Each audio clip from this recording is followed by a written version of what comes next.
as time goes on, we see more and more billionaires, trillionaires, Jeff Bezos, Elon Musk, Richard Branson. I mean, there's this obsession with Mars. Why is the fascination in space? Has all of Earth been discovered? I mean, what's... No. Is it hopeless here? Why is everybody moving to Mars? You know, it's like, how many times can you beat a dead horse? And the big problem we have is a lot of people are waking up now, right? Evidence of that is that the fact that we're sitting here talking about this on this podcast to millions of people. How long will it be before the people say, we're not going to play your game anymore. We're just done. And this whole thing shifts in another direction. And that could cause a lot of turmoil in the transition process, a lot of wars, infighting. What could spark a worldwide conflict, and which countries might be the most likely to ignite such a conflict?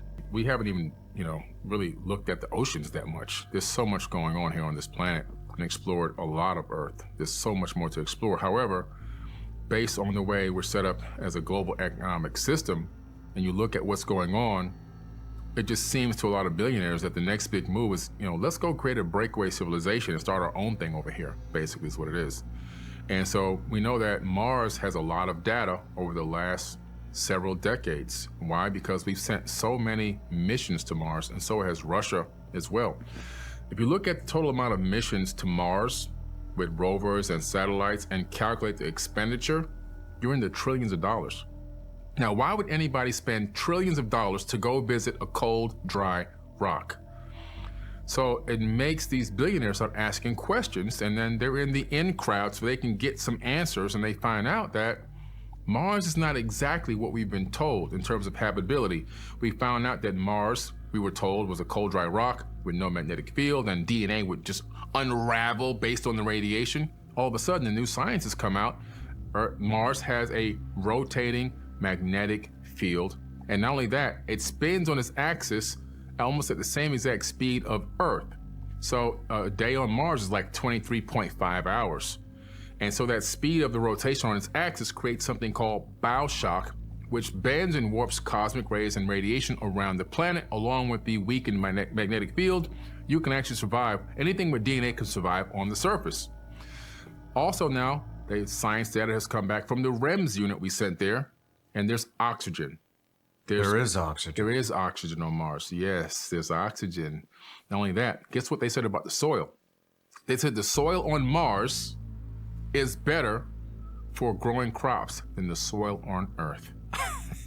Are you serious? I'm dead serious. How would they know this, right? Also, there's not just oxygen, but all the other gases that are needed to sustain biological life. Now, is oxygen still leaking into the atmosphere? Yes, it's still leaking out into the atmosphere, but there's somewhere being generated. They keep finding more and more oxygen is being generated from somewhere as it's leaking. So who's creating or what is creating this oxygen? I believe, my personal opinion, this is not in any science book, that there are trees and plant life on Mars based on some of the satellite images that I've seen. I'm gonna send you some to show to your viewers with the source links and the source, so they can look it up themselves and see for themselves what I'm looking at. I believe that there's a source that is generating, and they've also found a lot of methane. Why is there methane? Methane is usually a byproduct of a biological process. There's a lot of methane on Mars, which means something is alive and something is creating waste product. Now, I don't see any cows on TV on Mars, so something's up there. They don't want to tell us what it is. So my personal opinion, based off of my research and what I've seen in some of these anomalies that exist in the images, they are building a breakaway civilization on Mars because that's the next big place to go and create their own thing. And there's an infrastructure that is being built there for a very, very long time. And when they arrive, they are going to inhabit those infrastructures. They're not going to be living in a tin can and walking around in a spacesuit until they die. Billionaires that have the creature comforts of this planet, oceans, lakes, rivers, private jet flights, parties and mansions and everything else, aren't gonna go live in a tin can until they die. There's something up there that they know exists and they're gonna live in it. Most of it, I believe, is underground, subterranean, and that's where they're going. And it's a great place to become an explorer. I wouldn't mind going to Mars. If I can get a way to get a ticket to Mars, I actually believe I would go. I would love to see some of these anomalies that I found up there with my own eyes. I need to correct myself. It's by 2050. 2050? Mars will be inhabited. Well, actually, he's changed that. Okay, look at some of the older articles. Originally, it was 2020. Then I believe it was 2025, then 2030. Now it's 2050. Originally, he wanted to take 80,000 people. Then it went up from there. I think it's now 1 million people he wants to do it with. So it keeps changing. You might have heard 2025 or read it somewhere before, but the timeline keeps changing as the reality of the technology accomplishing its mission changes. And he's utilizing something extremely dangerous to get there. I would never go with Elon Musk technology because it has too many components. First, it has to lift off from Earth and go into space, not with no people on it. Then it's got to build its own space little station up there, right? And it's gonna fuel up. And then another thing has to launch and connect to that. And then they both have to take off and go to Mars. And then something's got to detach and go down to the surface and start building things and doing this and doing that, and getting fuel ready for a return or whatever they need for whatever they need to create on the surface. And then after years of that going on, then people get in the ship and they take off, and this other thing has to come back, and they got to connect to that, and they got to ride that to Mars. It's like, come on. You know how many accidents can happen? Are you kidding me?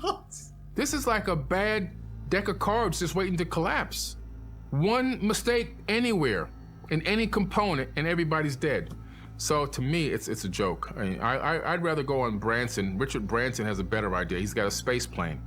It takes off, it flies into space, it comes back. It doesn't even have the heat tiles underneath it because it drops through the atmosphere and comes straight back in, and then it flies back to the ground. I'd rather go on something like that than go on something that has 100,000 connections that have got to be made before you can even step foot on the surface. Yeah. Why do you think that these elitists are done here on Earth? The big problem we have is a lot of people are waking up now, right? Evidence of that is the fact that we're sitting here talking about this on this podcast to millions of people. I'm on mainstream TV shows. I'm on History Channel, Discovery Channel, Science Channel, Travel Channel. I'm on mainstream shows talking about these topics because people want to hear them now. When I first started talking about this stuff, I would hide in the bushes and talk to one friend. And now all of a sudden I could talk to the world through many different platforms. So the world is waking up, the world is changing and becoming a much different place. And how long will it be before the people say, we're not gonna play your game anymore. We're just done. And this whole thing shifts in another direction. And that could cause a lot of turmoil and in the transition process, a lot of wars, infighting, civil wars. It can cause economic collapses, which can cause a lot of starvation and poverty in the interim while things recoalesce. And they're thinking, you know what, how can we avoid all of this? Let's just go to Mars, start fresh. That's interesting. I mean, what do you in your mind, do you think this is going to happen by 2050? I believe it can happen before then, actually. Yeah, I think that the technology he's talking about utilizing is basing it on technology from 2015. That any technology that's using now was developed 10 years ago. And so by 2050, you're talking about technology that he probably had developed maybe in 2038 or something like that. So I think it'll happen a lot sooner than that. And I have a lot of, I'm an optimist. I have optimistic mentality. I believe that I have a lot of optimism in humanity that we are going to come through this time in our short lifespan on this planet through what we're doing to each other, the divide and conquer tactics, the separation, the division. We're going to see through all this illusion that's been put on us and programmed into our bodies. I think eventually we're going to rise up and take back control of this planet, reform this global economic system in something that's positive, that works. And I believe we're going to start heading back towards a golden age again. There were golden ages in the past on this planet, and I believe that we're headed back to another one again. It's going to take some time. It's a gradual, slow process, but look where we came from in only 100 years, like I said earlier. A horse, buggy, and carriage are putting cars in space. So I believe that it's going to happen. I think that we've gotten past this nuclear scare, my personal opinion.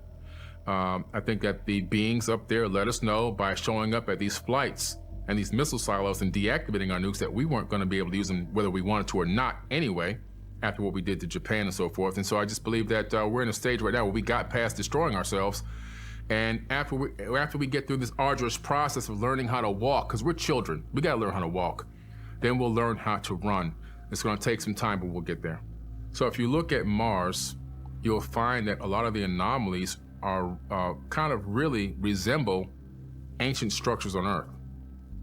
Not only that, we've actually discovered things that look like, and we can't say they are because we're not there, that look like Ankhs. You know, the shape of the Egyptian Ankh. We found quite a few laying on the surface of Mars in different areas and so forth.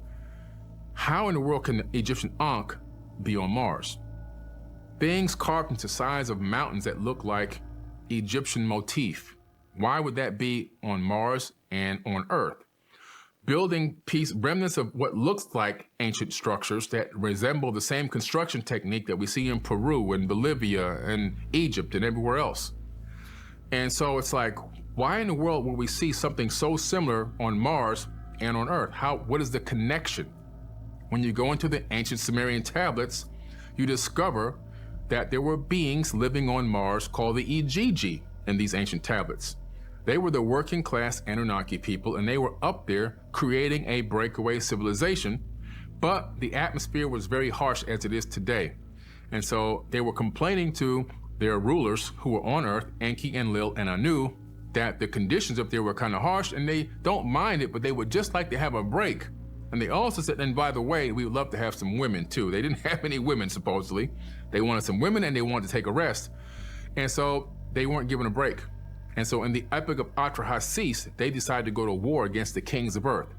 These are the sons of God. Anu was called the God figure, and his sons would be these Igigi beings, the sons of God that fell to Earth and rebelled against God. They came down from Mars to Earth. They encircled the campus in South Africa called Adam's Calendar. And the whole thing is scripted out in this tablet, how they were about to go to war, literally, and fight. And then Enki says, I have an idea. There's an existing hominid on this planet. We can add our essence to it and get it to bear your load. So an agreement was made and the war was thwarted that one time, and eventually they did go to war. However, these beings were traveling back and forth from Earth to Mars. They had the same construction technique, the same concepts, the same knowledge and everything else, the same blueprints, and they were building a concurrent running civilization on Mars that was running on Earth. And that's why when you look at some of these images, we meaning my team of anomaly hunters, have downloaded over 1 million images and have cataloged over 60,000 amazing anomalies from Mars image data that shows you this is not just a rare thing, a rare occurrence. It's circumstantial evidence that links Mars to Earth. Another incredible thing, remember they said they took women back with them in this tablet. The human being, circadian rhythm, is actually more in tune to Mars daylight and night cycle than the Earth daylight night cycle. That's real biology, real science. That's interesting. So you start putting all these pieces of the puzzle together, and all of a sudden, it looks like we have a direct connection with Mars, the god of war. And why the god of war? Because in that last war, according to the tablets, it extended all the way to Mars. And what has happened on Mars? It looks like it was in a war. And when you analyze the Mars Global Surveyor data and the other data from the rovers, you find that there's xenon in the atmosphere and xenon in the soil. But not any kind of xenon, weapons grade xenon. That's a byproduct of nuclear warfare. Where'd that come from? Pretty interesting. Very interesting.